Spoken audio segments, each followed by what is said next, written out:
السلام علیکم ورحمۃ اللہ وبرکاتہ۔ الحمد للہ رب العالمین واشہد ان لا الہ الا اللہ وحدہ لا شریک لہ واشہد ان محمدا عبدہ ورسولہ صلی اللہ تعالی علیہ وآلہ وسلم۔ اعوذ باللہ من الشیطان الرجیم، بسم اللہ الرحمن الرحیم۔ الذين ينقضون عهد الله من بعد ميثاقه ويقطعون ما أمر الله به أن يوصل ويفسدون في الأرض أولئك هم الخاسرون۔ معزز و موقر دینی اور ملی بھائیوں، سلسلے تفسیر قرآن کے حوالے آپ کے سامنے سورۃ البقرہ کی آیت نمبر 27 پیش کی گئی ہے۔ اس آیت کا ترجمہ اور اس کے ابتدائی حصے کی تفسیر گزشتہ درس میں ہوئی، جس میں اللہ تعالیٰ نے فاسق کی 3 علامتیں بیان فرمائی ہیں۔ فاسق کی 3 علامتوں میں سے پہلی علامت اللہ رب العزت سے کیے ہوئے عہد اور وعدے کو توڑنا۔ آئیے آج کے درس میں ہم دوسری علامت پر غور کرتے ہیں اور تیسری علامت کو جانتے ہیں کہ کیا ہے وہ۔ چنانچہ اللہ نے فرمایا وَيَقْطَعُونَ مَا أَمَرَ اللَّهُ بِهِ أَن يُوصَلَ، وہ کاٹ دیتے ہیں ان رشتوں کو جن کو اللہ نے جوڑنے کا حکم دیا ہے۔ وَيُفْسِدُونَ فِي الْأَرْضِ، اور زمین میں فساد مچاتے ہیں۔ أُولَئِكَ هُمُ الْخَاسِرُونَ، یہی لوگ گھاٹے میں پڑنے والے ہیں۔ تو دوسری علامت اس آیت مبارکہ کے تحت یہ ہوئی کہ جو رشتہ داری کو کاٹتے ہیں، یعنی رشتہ داری کو کاٹنا فسق ہے اور رشتہ داری کو کاٹنے والا فاسق ہے اللہ رب العزت کی اس آیت مبارکہ کے مطابق۔ میرے بھائیو، ہم اور آپ جانتے ہیں کہ یہ جتنی بھی انسانیت ہے اس دنیا میں، وہ سارے کے سارے انسان تو گرچہ آدم علیہ السلام کی اولاد ہیں، مگر ان انسانوں میں سے کچھ انسانوں سے ہمارا رشتہ زیادہ گہرا ہوتا ہے، زیادہ قریبی ہوتا ہے، جو دوسرے انسانوں سے نہیں۔ رشتہ داری میں اگر دیکھیں تو 3 قسم کے رشتے آتے ہیں۔ ایک تو ددھیالی رشتہ جو ہمارے ابا کی طرف سے جاتا ہے، یعنی ہمارے والد صاحب، ہمارے ابا کے بھائی جو ہمارے چاچا ہیں، ہمارے ابا کی بہنیں جو ہماری پھوپھیاں ہیں، ہمارے ابا کے والد والدہ، دادی اور دادا ہیں، پھر جو ہے پھوپھیوں کے، چاچاؤں کے جو ہے کیا نام ہے لڑکے، ان کی اولاد، ان کے داماد، وہ سارے ہمارے رشتہ دار۔ پھر دوسرا رشتہ جو ہماری امی کی طرف سے جاتا ہے، جس کو ننھیالی رشتہ کہا جاتا ہے، ہماری والدہ ہیں، ان کے والدین ہمارے نانا نانی ہیں، ان کی بہنیں ہماری خالہ ہیں، ان کے بھائی ہمارے ماموں ہیں، پھر ماموں کی اولاد، پھر جو ہے خالاؤں کی اولاد جو ہمارے خالہ زاد، ماموں زاد بھائی بہن ہیں، یہ رشتے۔ تیسرا رشتہ جو شادی سے ہوتا ہے، ہماری بیوی ہے تو ہماری بیوی کی جو ماں باپ ہیں وہ ہمارے ساس سسر ہیں، ہماری بیوی کے جو بھائی ہیں ہمارے سالے ہیں، ان کی بہنیں ہیں، ان کی سالیاں ہیں، پھر ان کے رشتہ دار۔ یہ 3 رشتے ہوتے ہیں۔ رشتہ داروں کے ساتھ شریعت اسلامیہ نے صلہ رحمی کرنے کا اور رشتہ داری جوڑنے کا بہت زیادہ آیتوں اور حدیثوں میں حکم دیا ہے۔ اور اگر یہ کہا جائے کہ اللہ تبارک و تعالیٰ نے قرآن کریم کی کئی آیتوں میں اور اللہ کے نبی علیہ السلام نے کئی حدیثوں میں رشتہ داری کو جوڑنے کی اہمیت کو بیان فرمایا ہے۔ اللہ کے نبی علیہ السلام کے بارے میں باقاعدہ صحابہ کرام نے جو نقل کیا ہے اور بعض مواقع پر انہوں نے کہا ہے کہ یہ جو نبی آئے ہیں یہ ہم کو نماز کا حکم دیتے ہیں، صدقہ کا حکم دیتے ہیں اور صلۃ الارحام کا حکم دیتے ہیں، رشتہ داری کو جوڑنے کا حکم دیتے ہیں۔ اللہ کے نبی علیہ السلام نے اپنے ان رشتہ داروں کے ساتھ جو کافر تھے، جنہوں نے اسلام قبول نہیں کیا ہے، ان کے ساتھ بھی رشتہ داری جوڑی ہے، صلہ رحمی کی ہے، اور اللہ کے نبی صلی اللہ علیہ وسلم نے اس کا حکم دیا ہے۔ اللہ کے نبی علیہ السلام کے پاس جب اسماء رضی اللہ تعالیٰ عنہا آئیں اور انہوں نے نبی علیہ السلام سے فرمایا، پوچھا کہ میری امی میرے پاس تشریف لا رہی ہیں اور انہیں امید ہے کہ میں ان کے ساتھ بہت اچھے سے پیش آؤں گی، مگر وہ مشرکہ ہے، کافرہ ہے، اسلام نہیں قبول کیا ہے، تو کیا میں اپنی امی کے ساتھ صلہ رحمی کروں؟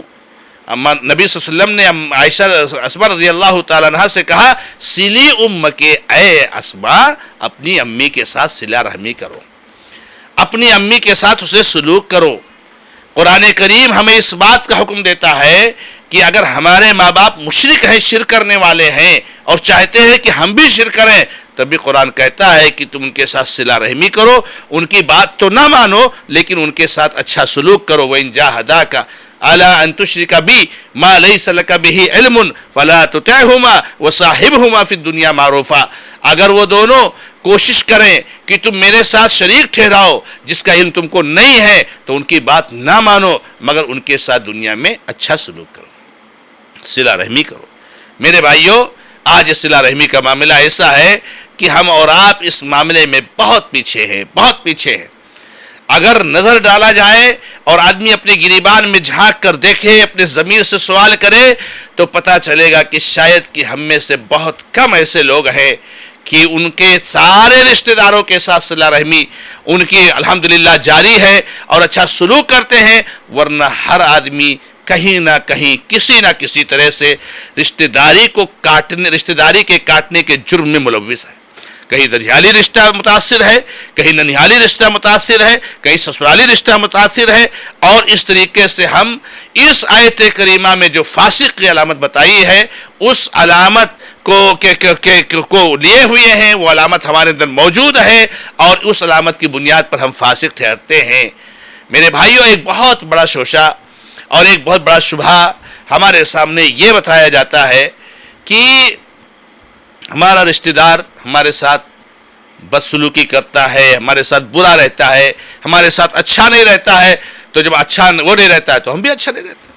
میرے بھائیوں، اللہ کے نبی علیہ السلام کی ایک حدیث آپ کے سامنے پیش کروں تو شاید آپ کو معلوم ہو جائے کہ صلہ رحمی کسے کہتے ہیں۔ صلہ رحمی یہ نہیں ہے کہ آپ کے چاچا آپ کے ساتھ بہت اچھے ہیں تو آپ بھی ان کے ساتھ اچھے ہو، آپ کی پھوپھی آپ کے ساتھ بہت اچھی ہے تو آپ بھی ان کے ساتھ اچھے ہیں، آپ کے ماموں آپ کے ساتھ بہت اچھے ہیں تو آپ بھی ان کے ساتھ اچھے ہیں، آپ کے سسر آپ کے سالے آپ کے ساتھ بہت اچھے ہیں تو آپ ان کے، یہ صلہ رحمی نہیں میرے بھائی۔ یہ تو دنیا کرتی ہے، یہ دنیا کرتی ہے کہ جب کوئی آدمی اس کے ساتھ احسان کرتا ہے، اچھے سے رہتا ہے تو آدمی اس کے ساتھ اچھے سے رہتا ہے۔ دنیا کرتی ہے، مسلم غیر مسلم سب لوگ کرتے ہیں، یہ پاگل کو بھی یہ بات سمجھ میں آتی ہے۔ لیکن میرے بھائیو، اللہ کے نبی علیہ السلام فرمایا لیس الواصل بالمکافی، رشتہ داری جوڑنے والا وہ نہیں ہے جو بدلے میں صلہ رحمی کرتا ہے، ولکن الواصل اذا قطعت رحمہ وصلها، رشتہ داری جوڑنا یہ ہے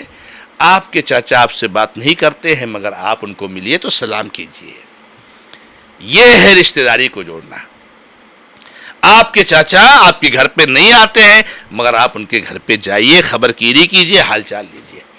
آپ کے چاچا آپ سے حسد جلن رکھتے ہیں، آپ کے لیے برائی چاہتے ہیں، آپ کو نقصان پہنچانا چاہتے ہیں، آپ ان کے نقصان شر سے بچنے کی کوشش کیجئے، مگر آپ ان کے لیے خیر ہی چاہیے، بھلائی ہی چاہیے، اس لیے کہ ان کے نقصان چاہنے سے، ان کے برائی چاہنے سے، ان کے شر چاہنے سے کوئی شر ہونے والا نہیں۔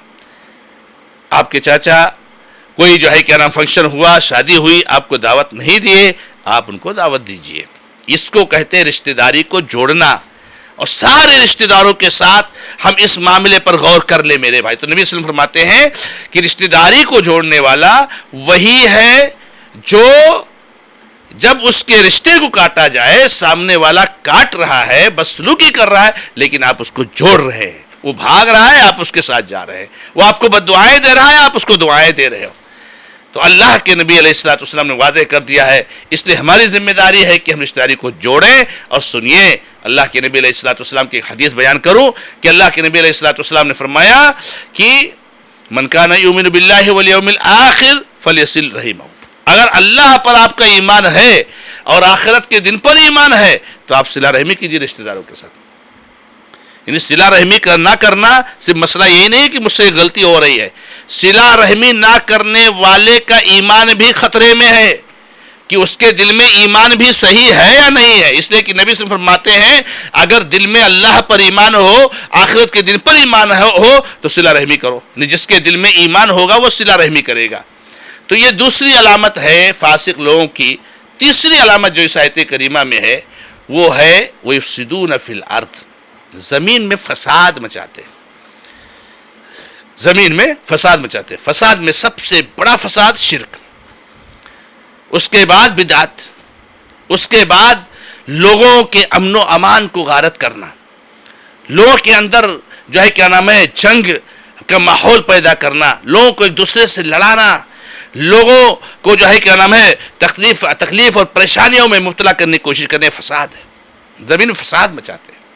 ہمیں سوچنا چاہیے کہ کہیں ہمارے اندر یہ چیز تو نہیں ہے. کیا ہم شرک کرتے ہیں؟ سب سے بڑا فساد شرک ہے. کیا ہم بدعتوں میں ہیں؟ کیا ہمارے اندر نعوذ باللہ لوگوں کے بیچ میں تنازع پیدا کرنے کی چیز پائی جا رہی ہے؟ کیا ہم لوگوں کو لڑانے کی کوشش کرتے ہیں؟ کیا ہم کوئی ایسا کام کرتے ہیں جس سے زمین میں فساد ہو، جس میں زمین کے امن و امان خراب ہو، جس میں زمین کا امن و امان متاثر ہو؟ تو زمین میں فساد مچاتے ہیں. تو یہ تین علامتیں ہو گئی فاسق کی. ایک تو عہد و پیمان کو توڑتے ہیں، دوسرے رشتہ داری کو کاٹتے ہیں، تیسرے زمین فساد مچاتے ہیں. اب ان کے بارے میں اللہ کا فیصلہ سن لیجئے. اولئک هم الخاسرون،